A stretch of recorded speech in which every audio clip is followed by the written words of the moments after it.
ingin mengingatkan, uang tadi kan banyak sekali di luar. Ada sudah data di kantongan saya, data di Kementerian Keuangan ada. Di situ dihitung ada 11.000 triliun yang disimpan di luar. Iya enggak? Isu utang saya di lantai itu utangnya sudah 2.700 triliun. Ya saya ngomong apa adanya. Bunganya setiap tahun 250 triliun. Kalau 4 tahun sudah tambah 1.000.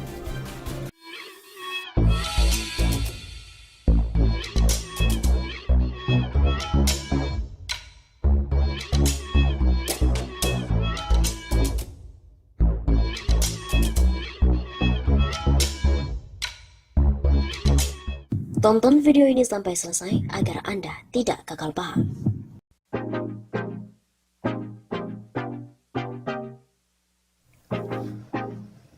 Jokowi bisa menjadikan bukti tidak ingkar janji apabila ia dapat tunjukkan adanya 11.000 triliun di kantong. Presiden Joko Widodo tidak perlu khawatir gugatan dari tim pembela ulama dan aktivis TPUA di Pengadilan Negeri Jakarta Pusat jika mantan wali kota Solo itu bisa membuktikan janjinya saat kampanye Pilpres 2019. Presiden Jokowi dapat membuktikan tidak pernah ingkar janji, tidak bohong, telah memenuhi 66 janji politik saat kampanye. Tentu tidak perlu khawatir dianggap melakukan perbuatan tercela, kata Sekretaris Ketua Umum TPUA Damai Hari Lubis kepada redaksi Suara Nasional pada hari Jumat 7 Mei.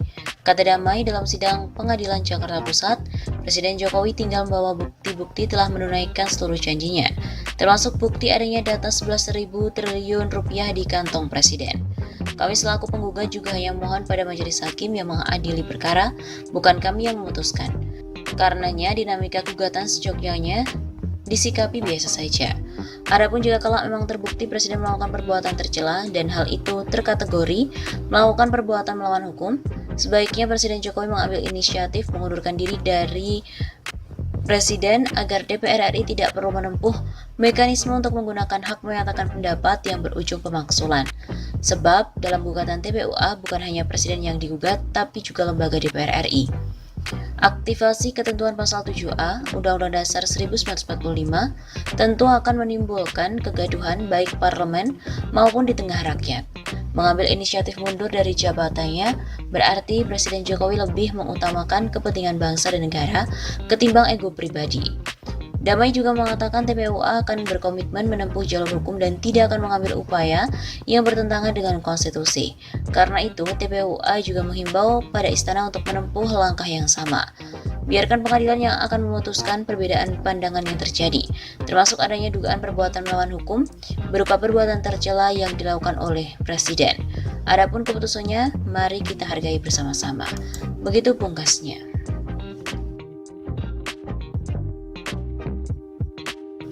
Sebelumnya diberitakan bahwa Jokowi juga pernah mengatakan uang warga negara Indonesia 11.000 triliun ada di luar negeri. Pada tahun 2019, Capres nomor urut 2 Prabowo Subianto kembali menyinggung kondisi ekonomi yang dinilai sudah tidak beres. Salah satu faktornya ada uang warga negara Indonesia sebanyak 11.000 triliun rupiah.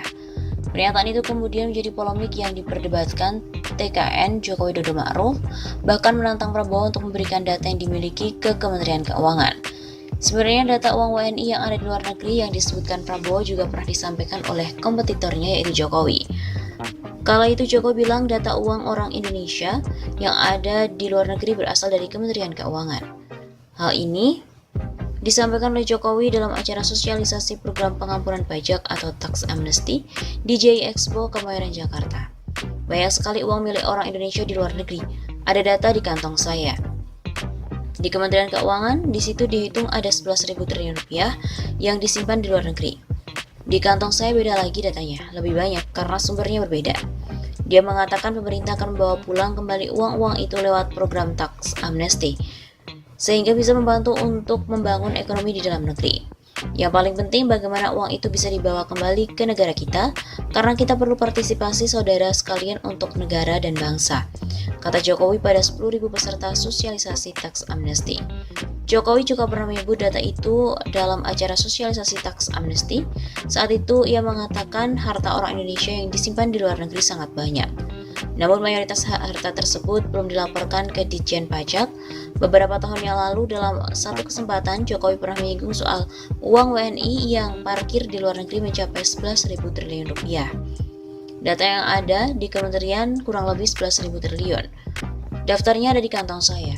Yang hadir di sini saya hafal, 1-2 masih simpan saja, ujar Jokowi saat sosialisasi tax amnesty di Ballroom Hotel Clarion. Jokowi menjelaskan pada tahun 2018 akan ada keterbukaan arus informasi yang tidak bisa dicegah oleh negara manapun, karena semua negara telah menyepakati aturan internasional mengenai keterbukaan informasi tersebut. Duit orang Indonesia yang ada di Singapura, Swiss, Hong Kong berapa? Semua akan terbuka karena aturan internasional sudah ditandatangani semua. Itu era keterbukaan. Lanjut Jokowi lagi.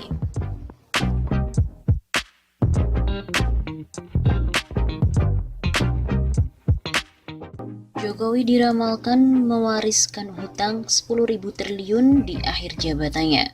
Ekonom senior Institute for Development of Economic and Finance atau INDEF, Didik J. Rahbini memprediksi kepemimpinan Presiden Joko Widodo mewariskan utang sebesar 10.000 triliun rupiah.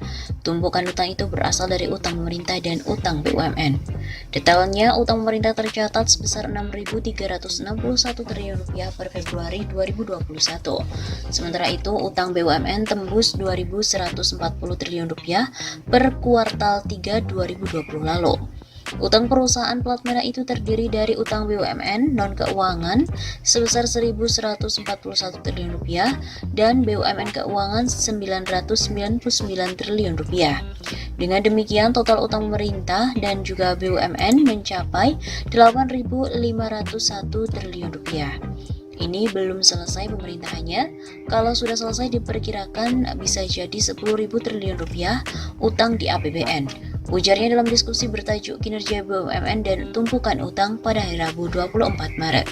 Ia juga mengatakan tren utang di masa pimpinan Jokowi bertambah sangat pesat. Pada masa akhir pemerintahan SBY katanya, utang pemerintah tercatat sebesar 2.700 triliun rupiah dan utang BUMN sebesar 500 triliun rupiah. Selain itu, total utang sebesar 8.500 triliun rupiah itu lanjutnya juga belum memasukkan komponen utang swasta yang diprediksi tidak kalah besarnya. Jadi, ini rezim utang yang kuat sekarang. Saya sebut penguasa raja utang. Didik juga menyoroti lemahnya peran DPR dalam menyusun anggaran negara, sehingga utang melesat lepas dari kontrol para anggota dewan. Menurutnya, para wakil rakyat itu kini sudah tidak lagi berkutik. DPR pun sudah lemah seperti masa Orde Baru. BUMN banyak utang kecil setoran. Secara khusus, Didik menyoroti utang perusahaan plat merah. Menurutnya, kenaikan utang perusahaan plat merah tidak sebanding dengan setoran mereka pada negara yang cenderung kecil.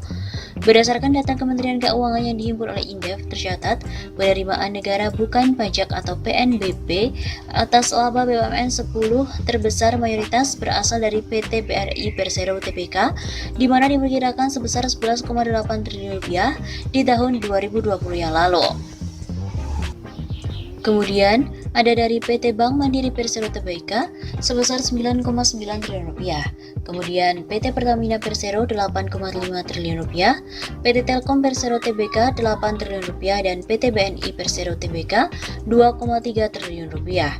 Di luar BUMN tersebut, setoran kepada negara di bawah 1 triliun rupiah atau hanya miliaran rupiah. Belum lagi sejumlah BUMN masih mendapatkan suntikan dana dari pemerintah. Misalnya pembiayaan investasi pada 12 BUMN diprediksi mencapai 31,5 triliun rupiah pada 2020 yang lalu. Sedangkan dalam APBN 2021, pemerintahan menganggarkan kenaikan pembiayaan investasi pada BUMN tersebut menjadi 37,4 triliun rupiah. Sudah utang banyak, menyusul pada APBN, setoran kepada APBN sangat kecil, yang paling besar 11 triliun dari BRI. Sisanya cuma 100 miliar sampai 200 miliar. Yang rugi banyak jadi beban negara. Jadi BUMN ini menjadi kelas berat sekarang. Begitu katanya.